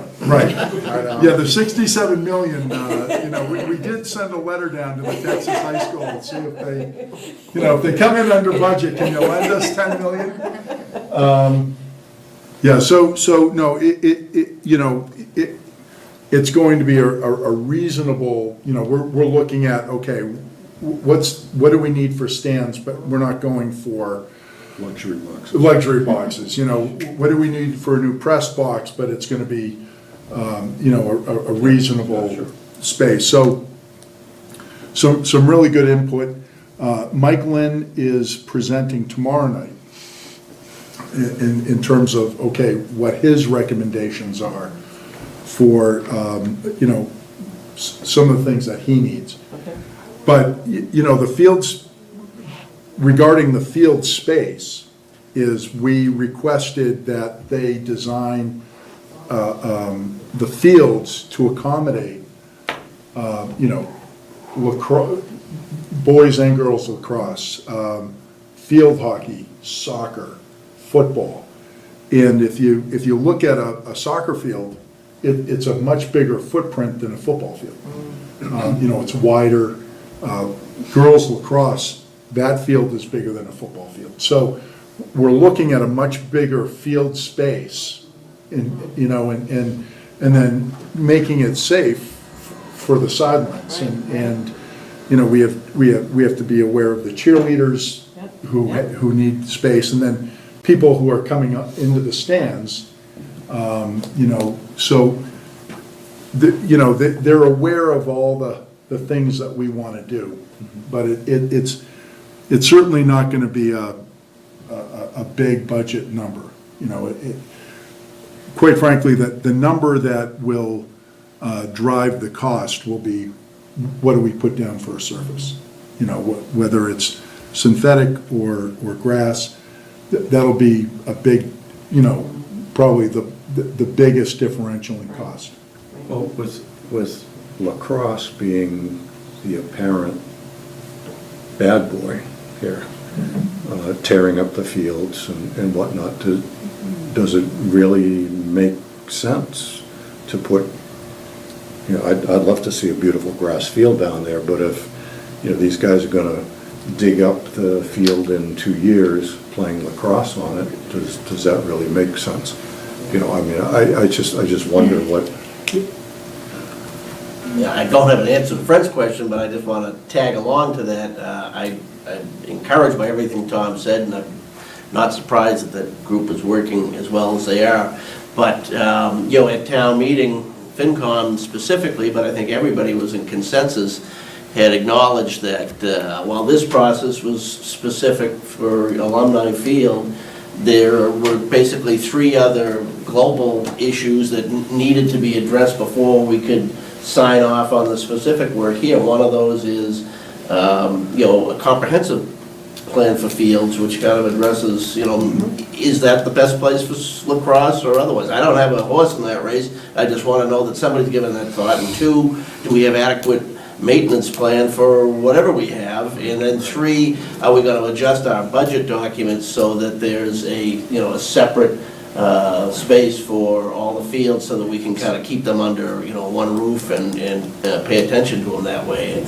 budget collectively, and we need to actual address ownership that. I don't know, that wasn't part of the charge of the committee that Tom served Right, on. right. But we have to deal with that on a parallel track this Yeah. summer. Well, question. but, it does tie in, because to Fred's point, I mean, to some of this, if he comes back and says, hey, we'd really like to put down grass, but lacrosse is gonna kill it, so you say, well, let's put down grass, but lacrosse doesn't use that field, lacrosse is gonna go over here, and now you're back at the comprehensive study again. Well, that's what I'm saying, the sooner we get that comprehensive stuff off the ground with whatever players need to be at the table, maybe it's just, a transformation of the existing committee, or maybe we have a parallel committee working with them, but one way or the other, that's exactly the problem we don't want to end up at when it comes September, October. If I could, I went to the first two meetings of Tom's committee with the field. What you said, Fred, is a question that they're actually going to try to answer also, because they're going to get feedback on how that field could be used, if it's grass or if it's turf. If it's turf, they're going to have, this sport can play this many times, the youth can play that many times, so there'll be a justification. They're doing a great job working on it right now. The other thing I want to thank you too is that when that plan first came out, you talked about Jet Field. Jet Field was eliminated. And being a former softball coach, and then my grandkids playing that sport now, I went down and they said there wasn't that much use of it. I went down there, and that jet field is used all April, all May, and part of June, that no other team could use it unless you rented it out on a Sunday. So there is a use there that can't be ignored, they just can't wipe it out, Right. in my opinion. Yeah, yeah. And there is, in the docks, there is, part of the scope of work is to design a field and cost out a field at the middle school. Moving Jet Field over, if that, again, part of it will be keeping Jet Field where it is, and then the other part will be, all right, now let's look at Jet Field in another space. Sure. And what's that cost gonna look like? Good. I still feel like sometimes the answer may be that this is what we need for alumni, but for our alumni solution to work, we also need this on these other fields. But that doesn't sound like you're still not, you're there conceptually, but it's really not part of what you're delivering. No. Right? No, I mean, we're just, Well, it's not the charge, but if it's part of the solution, a partial solution doesn't help. If you say, and it's just an example, I'm not, but we're gonna do this, but lacrosse can't play here, then we have to have a place for lacrosse to play. But you're saying you could come up and say, we're gonna do this and lacrosse can't play here, but your group isn't to say, but we recommend lacrosse, this needs to happen so that lacrosse has a good place to play over here. right. So, I mean, there is, we're not trying to solve the town's field issue. Right. We're, We should be. But, no, Yeah, that's a discussion. but it does We should- impact on what you're asking for the RFQ, though, is my point. well, no, but I've been talking with Ivan Magasic, and he told me that the field usage and field condition issue is on the agenda for the Park and Rec group, the Park and Rec commissioners, to at least put a state of the State of the Union together. And I think once they do that, then, they may come back and say, we need another field. I don't know. They may come back and say, we need to be able to shut down a field for. Will that Well, it's include gonna the depend on school whether they're usage putting too, grass or Fred? turf in here. I'm sorry? Will the Park and Rec study include the school usage too? I don't know. You guys should, talk with Ivan. Yeah. Because he was saying that, that it's on their agenda, but, they need to get talking about it because, look at the baseball field out here. It's an embarrassment. Well, but it needs to be lacrosse taken fields, care of. they haven't been able to host games there. So I think there's a bigger, wider issue, and if we can get these guys to focus on what they need to do, and if Ivan can really drive the other one, then we bring the two together in the fall and say, okay, well, this is the And then plan. we're gonna do the financing piece too, maintenance and all the rest. Absolutely, we're spending money like, Is there a schedule for the initial discussion was for the design was some notion that the construction would be brought to the fall town meeting. Yes. And we were reviewing the very tight time frame last night for the fire project, and they've already had, I mean, they've had an architect that's been working with them for some time. That architect and the owner's project manager is engaged, and even with them already on board now, not waiting another month or whatever for putting the team together, they're still barely gonna make the schedule. We're looking at, they were gonna have the bid opening a week after the voter information booklets go out to town meeting. And so we're looking to see if we can gain a week somehow, so the information we send out has, Yes, have a number in it, right? And I did send a note out to PMBC to remind them just today, because I saw a draft RFQ that they're looking at, that if it's involving buildings, which it does, you know, the facilities and everything, then you do need to have an OPM on board before you award design. So it's better to get an RFQ for an OPM, a bunch of alphabet soup, but you do need to get an owner's project manager on board before you award design. So you should get that one done. Yeah. Are the meetings, are they televised or, I don't believe so, no? Are there minutes or anything like that coming up? We do Yeah. have minutes, and I can forward you the minutes. All right, it's great. I mean, it's great that you're pleased with the team and it's all working well together and that's all coming together. I'm very happy to hear it, so that's good. I don't mean to come across as negative here, it's just this. You tend to zero in on the, what about, right? As opposed to, Paul's really good about that. He does that stuff where he says, you're such a really nice person, and then he asks our question. Concern. Is there a compliment in Properly this should somewhere? be. It was, you're very good at that, Paul.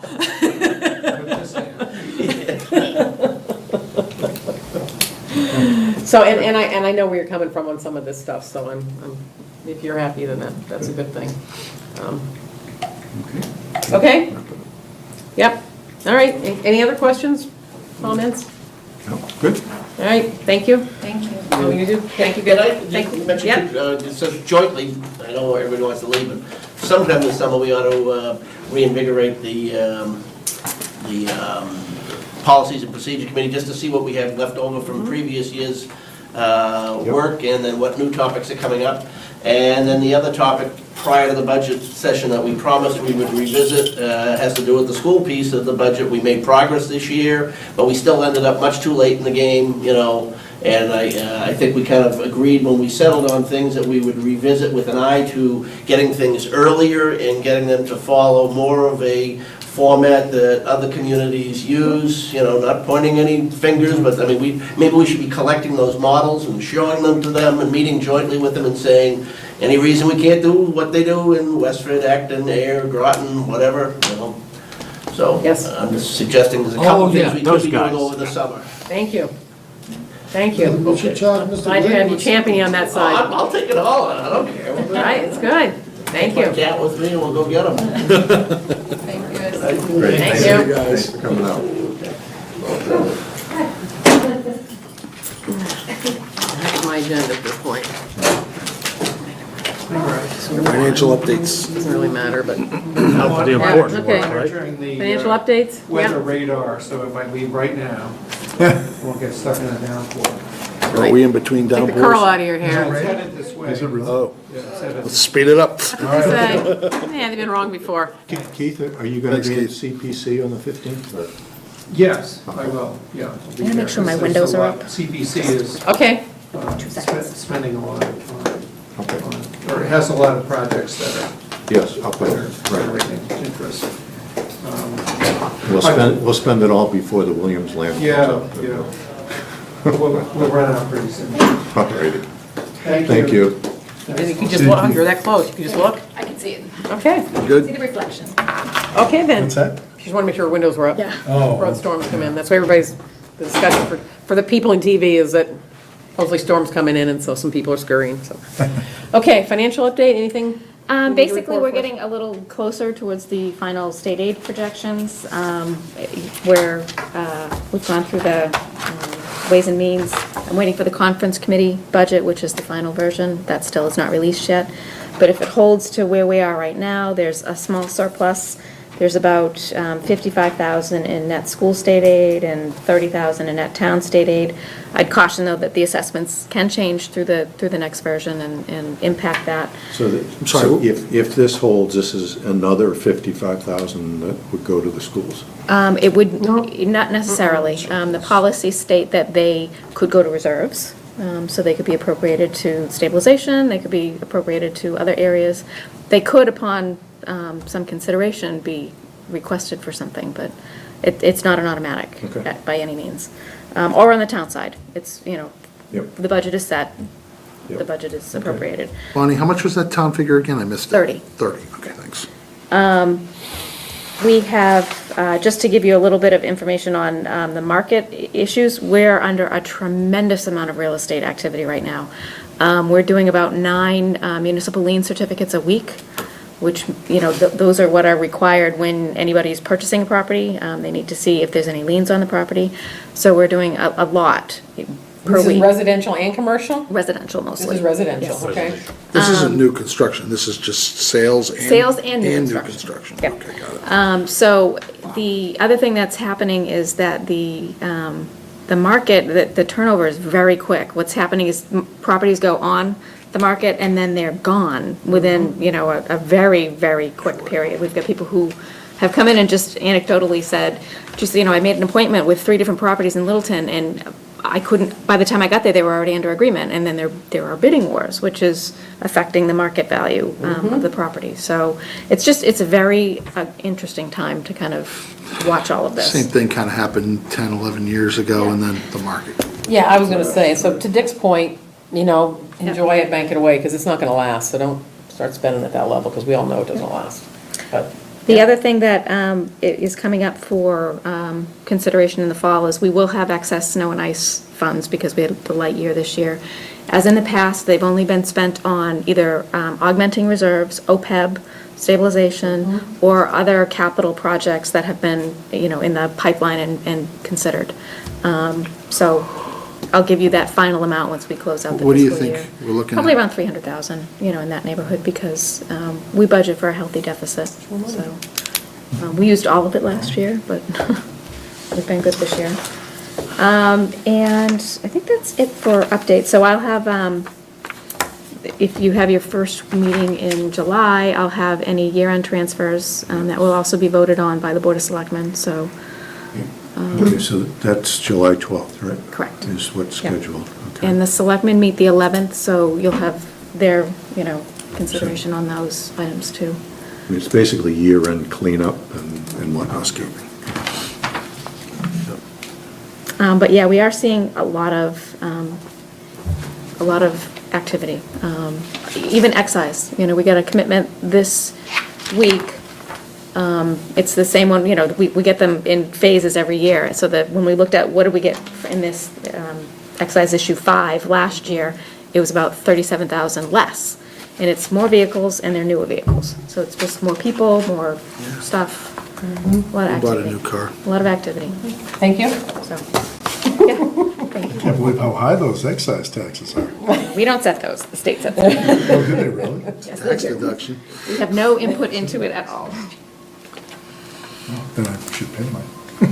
And I would also just say that the selectmen will be scheduling a roadway update sometime in July to incorporate the street scan study information and get the next few roads planned out, so that should be an interesting meeting. I believe that the people from Mattawanakee Trail will also be there too, because their road was one of the ones that was being discussed. So it's a very, if I look at the list from street scan, it's a very aggressive schedule. And particularly in the next, 4 roads that are on there.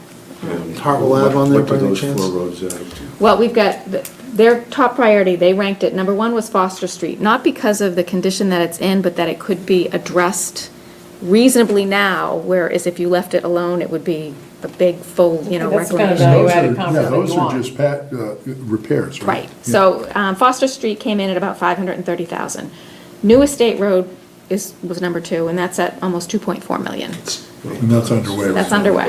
Nagog Hill was their number 3. We're estimating that at 2.7.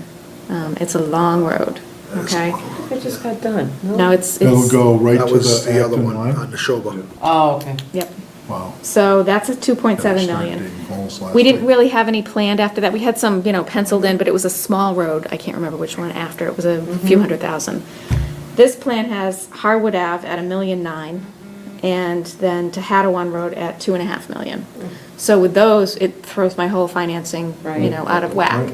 So I need to, incorporate these as priorities, but kind of figure out a way to best address it. And so we're gonna talk about maybe, do we look at roadway differently going forward? Do we say 80% of the money, and I'm just throwing numbers out, but 80% of the money that we appropriate gets spent on Big one. the big plan, and 20% gets put aside for repair, for crack sealing, for small little, sections of road that don't typically get addressed in the big plan.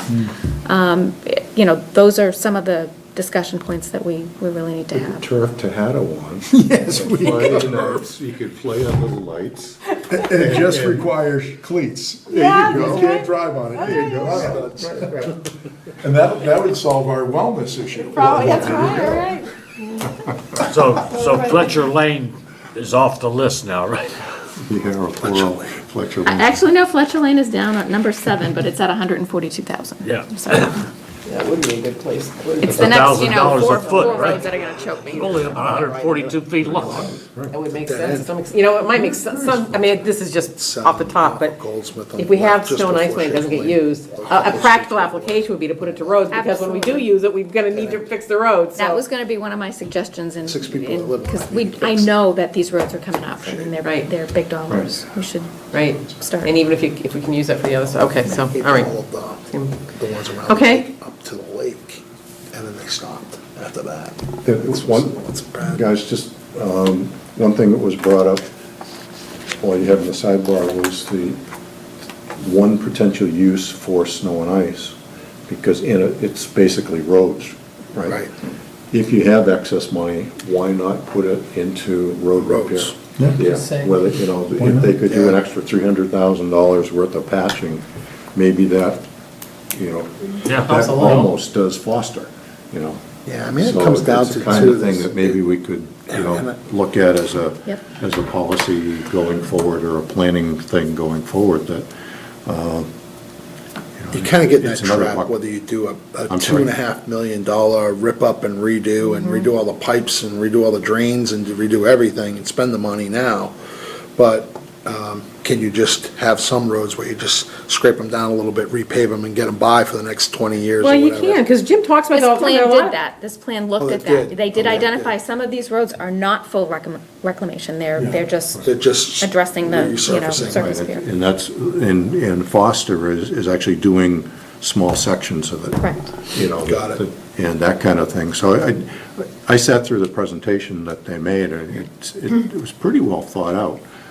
But there are a couple of behemoths in there too, that you gotta watch out for. Hartwell Ave didn't make the list? Oh, I think it's in there. Spec Pond, I would think. I was just on Spec Pond today. I was like, wow, it's rough. Yeah, oh, that's a terrible. Yeah.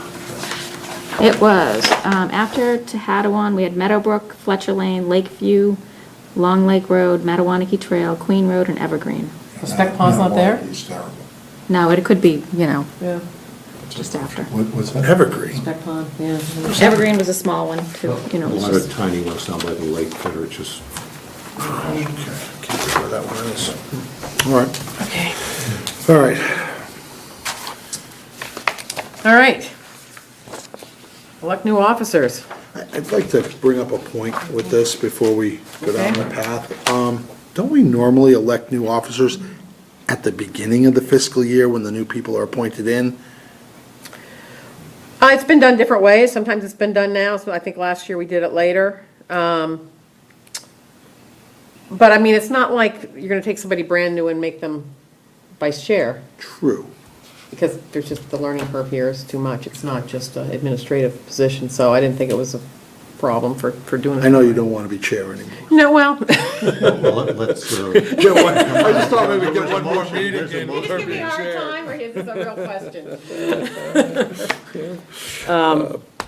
I just But- wanted but- to make but- sure we're being consistent, that's all. That was my only point, because I know, all the boards that I've been elected to. Right. It's after the election, and the few boards that I've been appointed to, it seemed like it was always after the end of the fiscal year when the new appointments start. But as long as the this, selectmen were just the selectmen appointed 5 or 6 people last night, right? Yeah, I think that you guys have, in the past, have done it after town meeting, and this is your Right. first meeting Yeah. after town it meeting. is, okay. So- Because So that as that long as it's effectively ends our consistent. And your business. cycle for, You know, We only have 2 meetings after that before we get into the new fiscal year. And that's this one transfers and, and the closeout in July. right. clean up, yep. I just want to make sure we're following No, protocol, no, that's all, that's that was good. my only question. Yep, I like it. good, good point. Ask questions, pay attention, it's good. Okay, so, are there any nominations for the chair for next year? Yes, I have a nomination. I nominate Brett Faulkner as chair. Second? Oh, I was going to second that. Okay. All right, any comments, any questions? Okay, all those in favor? Aye. Any opposed? No, Yay, thank you, Fred. all righty. All right, Okay, so, so now I'm not chair anymore, so now I can nominate. So okay. I nominate Greg Chapney for vice chair. Ooh, I second. Second? Just so it's not me here. Thanks. I have a motion and a second. Greg Champney is vice chair. All in favor? Aye. Aye. Can I say aye to that, or do I just abstain? No, you vote. I guess I vote, I'll vote. Set a precedent. President, I'm in. Hey, absolutely. Good Thank for you. yourself. Thank you for the nomination. You're well deserved. Okay, and the third one is for clerk. Traditionally, we tag the newbie, and we don't have a newbie, so I don't know Newest where. newbie we got, but honestly, it's a role and name only. I mean, it used to be, even took minutes and so on, but now Right, because but now things are with recorded, Marilyn, we don't even she have does to do everything that from if Marilyn's not here, so, So it's just a resume filler? yeah. exactly. You're the clerk of the works. I'll nominate Tom. Okay, Okay, I second that. okay. Any discussion? You okay? Yeah, I'm Okay, we have a motion and second for Tom Perrell to be elected to clerk of the Elite Finance Committee. All in favor? Aye. Opposed? Great, congratulations. I guess the next thing that we have on the agenda is to review applications for the Finance Committee appointee. I think we have them in the packet, do we? Do you folks normally make a recommendation? Well, it's, I thought it was Well, on the that's- Board of Selectmen to make their own recommendation. well, the selectmen came up with a policy whereby they request a recommendation Input. from the boards, which, Nobody ever gave recommendations when I was on that board. right, it's Yeah, they recent. do, they do it, yeah, they. It's part of their process, so. I know, I remember asking for recommendation, it was like nobody, Well, yeah, so, I think it's a good idea. I always think it's a good idea. On this one, I specifically reached out as well, just because I wanted to make sure that whoever comes on board really understands what this is, because, I mean, our good buddy Tom here kind of didn't have necessarily the right expectations coming in, and so this is a real commitment coming in here, and it's not only a commitment in terms of time, but in terms of wanting to learn this stuff, because there is a lot. I mean, there's a big learning curve. And so, and hopefully, not that anybody's committing for any more than one term, but ideally, people are committed to stay longer, because there is so much learning to be involved. So that, I kind of reached out on that, saying, how is this happening? And I just want to make sure that whoever comes on board really understands. So, but maybe they would have asked anyway. They would have, yeah. Yeah, they would have anyway. It sounds like because of the process, so. okay, well, we have 4 applicants. 2 would be people that were on before. One was Brian Tarbox and Chris Hinckley. And we have two new people, neither of which I know neither of the other two gentlemen. So other than, looking at the paperwork, I really don't have an opinion, to be perfectly honest with you. Greg, I think you said you know Gary, right? I know Gary very well. I went to high school with him. Gary has been very interested in getting involved in town politics, and he put in his application for it. I think he'd do a nice job. He does human resource business, right? Yes, correct. Yeah, he does a lot of stuff in the government, well, he's in Yeah. the military, and he does civilian So he knows work about how this stuff, a lot of this. Who does he work for? now. He does civilian work for the military. Oh, for military, yes, yeah. Federal. So workforce planning and things like that. Okay. Well, I don't know either one of the other two gentlemen, but I do know Chris Hinckley and I do know Brian Tarbox. And they both, in my estimation, did a very good job for us. Both of them could be a little outspoken sometimes, but I think their heart's in the right place. I particularly think that Chris Hinckley brought a lot to the board from the standpoint of his being a school business manager with many years of expertise in that. And it helped us understand more about school finance. I think that was good. Brian's a very bright guy, learns fast. Either one of the two would be more than acceptable for me. So, I'm open at this point to the committee's will here. It almost seems to me that, other than, does anybody know Mr. Turbo? I mean, I just don't know the of Mark, gentleman. yeah, I know Mark. He doesn't have any financial background. He was very interested in getting involved in town, and I think he's applied for some other boards as well, if I'm not mistaken. Well, I mean, looking at what he filled out here, I mean, he, I think would, in my opinion, would fall down the list because of his lack of financial background compared to either Chris or Yeah. Gary. But, I mean, we could say, any of the three would be fine with us and put it back on the selectmen. It is the selectmen's.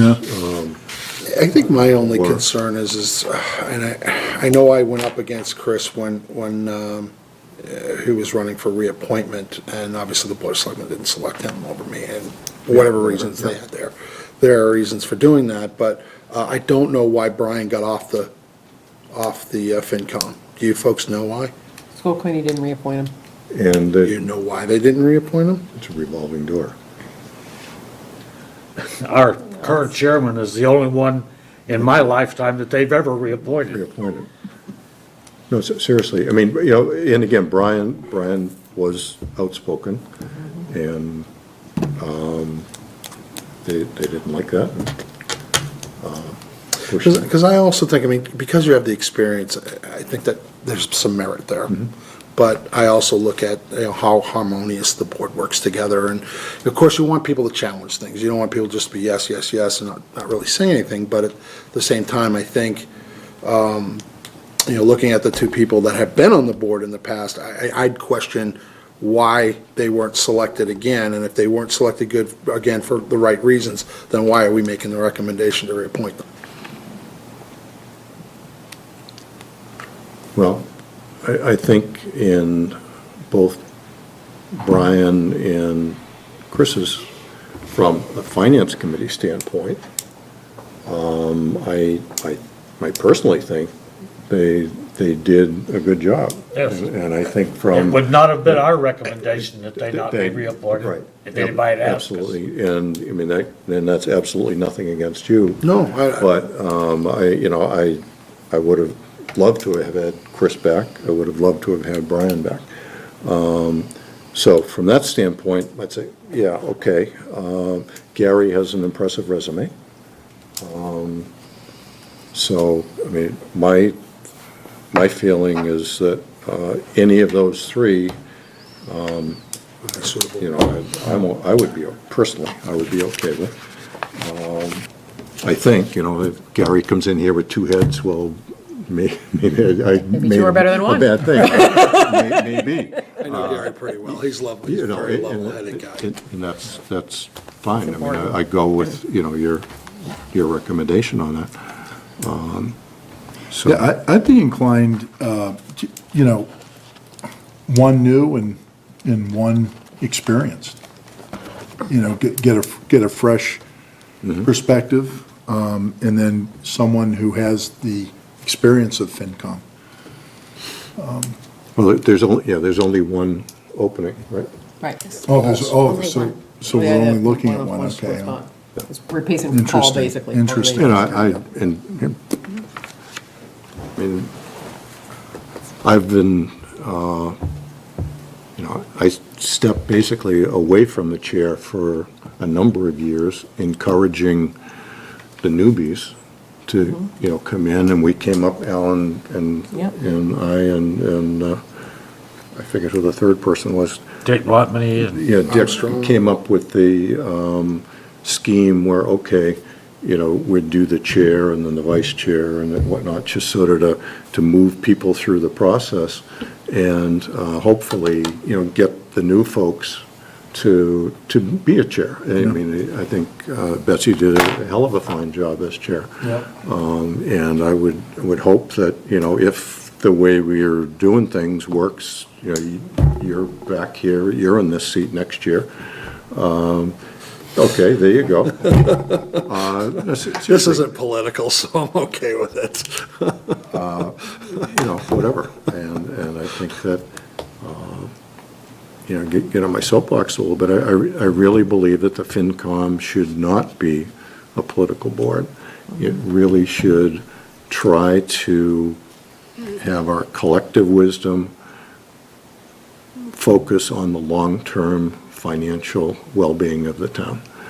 And, you know, as best we can, stay above the fray of the next field or the next Land or conservation whatever. land or the next something else that's a hot topic for some political board.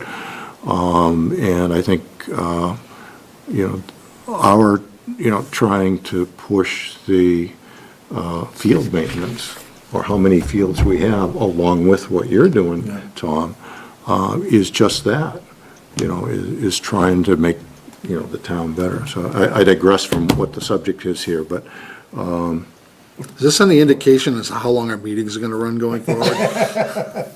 well, vote with me and we'll go. Okay. Paul Levy model. Well, what do you, what's the pleasure of the board? Do you want to vote on one and send back one, or do you want to say, selectmen pick? Well, it sounds like the board's pretty well split. Well, it's the selectman's choice, there's no doubt about that. I think the three are qualified, and we could say that and then let them, I mean, we know, But, how to- you we know know, what they're gonna choose, so. I made the pitch to the selectmen Right. last night when they were appointing members of my committee for the cable committee, which I chair. And I told them there were three people that were current members who all have been volunteers. They are access producers. They've been involved with the cable for years, and they're now on the board. I don't change that for new people coming on who have never, one, showed up to a meeting, never been seen in a studio. And that's how I feel about this. You have two applicants that worked well with this board, and both of them had at least 5 years with the board. If they're willing to serve again, my feeling is that's who I'd prefer to have to recommend to the selectmen rather than someone I don't know. That's my opinion. Okay.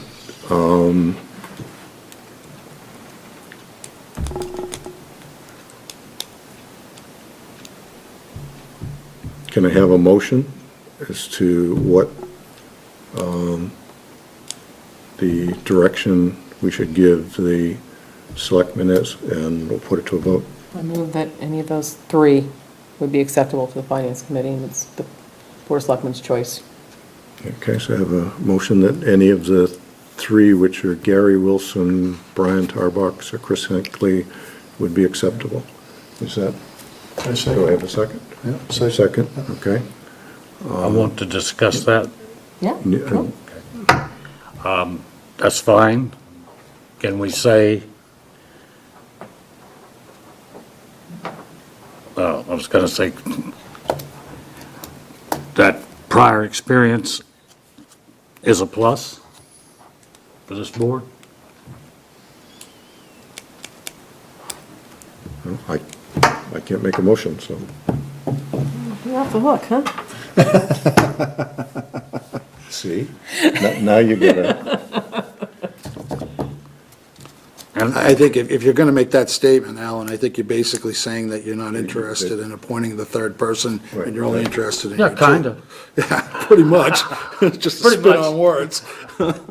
I mean, I don't have an issue with Chris. I appointed him years ago to this committee. But, through what I've heard and some of the noise that he has made, I'm not sure if he's going to be selected. Maybe he will, I don't know. But he wasn't selected when I signed up for it last year, so that may be an indicator there. And there were other issues, too. I mean, again, he did bring, I agree with everything you said about he brought a lot in terms of the knowledge of how the school systems work. But there were also issues he had personally with where his residence and some other things, and even his job, and he wasn't transparent with the FinCom about what was going on. And so that wasn't, ideal, and sometimes I can be pretty blunt too, but he could be way blunter than I can, and sometimes that came across. And I think Brian, honestly, I loved having him on FinCom, I really did, because he just came at it from a different angle, and he asked good questions, and he wasn't afraid to go there. He did not handle not getting reappointed gracefully. Okay, at every meeting he'd go to, he said, was that, he'd have somebody, when they'd have the, like the candidates night. And so then the question would go up, so was it political that you didn't reappoint Brian Tarbox? I mean, some of that stuff just doesn't help. That doesn't mean it's, and I don't know whether that's fair to put that into the conversation or not. But I think that's part of the baggage that's there, right? Yeah. So, and that really, because I really did think he brought a very different perspective, and so I liked having him on the board. But I think that is part of the equation, I think. Yeah, I think, my opinion of Brian, I don't really know him personally, but I've seen him at enough selectmen's meetings to know that he can be very vocal.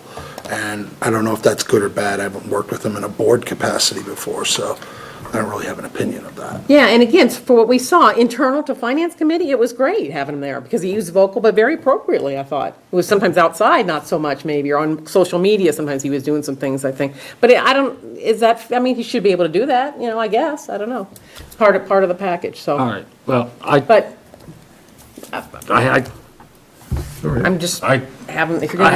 I have no motion other Right. than the motion that's on the Yeah. floor, so. But I, Okay. So what's the motion on the floor? Just, Motion at this point is, the Finance Committee would support Gary Wilson, Brian Tarbox, or Chris Hinckley, is the motion that I have and is seconded. So, any more discussion? Okay, second. all in favor? but somebody already second that? I thought you already seconded, Oh, Tom. I already seconded, it. We had the discussion after you seconded, okay. Right, we have it and Okay. seconded, so, okay, all in favor? Aye. Opposed? Okay. So send that word back to the selectmen. Okay, the schedule that we have, the next meeting is the 12th of July, and that's basically a wrap-up meeting. And what I would propose is that we add to that agenda, looking at the list of Finance Committee representatives to which boards and committees. Sure. Mainly because there's so much going on. I think that we should ask for a member update